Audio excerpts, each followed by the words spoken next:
It happened right after the New Year's holidays. The days were short and the darkness crept in early.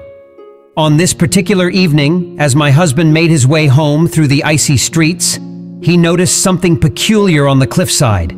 Curiosity getting the better of him, he approached cautiously. There, on the very edge of the precipice, was a sight that sent shivers down his spine. A small, black and furry figure lay motionless, blanketed in frost and snow. It was a dog, and from the looks of it, the poor creature had been there for a considerable amount of time. My husband, his heart moved with compassion, knew he couldn't leave the dog alone in such a dire state.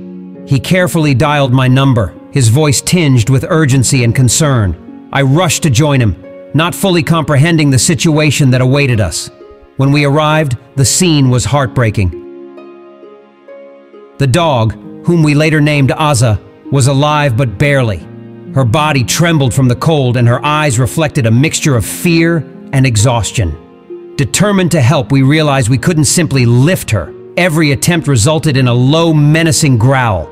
Undeterred, we improvised. We gently slid a blanket under her and covered her with another, creating a makeshift stretcher. Working together, we managed to carefully lift her, making our way back to the car with a newfound sense of purpose. Back home, the warmth of our living room provided a stark contrast to the biting cold outside. Aza was taken to the bathhouse, where we surrounded her with warmth and comfort. The thawing process was slow, but as the chill left her body, hope returned to her eyes. Yet, despite the physical warmth, Aza remained hesitant to trust. She stood on shaky legs but made no attempt to explore or escape. It was as if the cold cliff had imprinted a deep sense of caution on her soul. Days turned into weeks, and Aza slowly transformed. With every passing moment, she became more accustomed to human touch and care.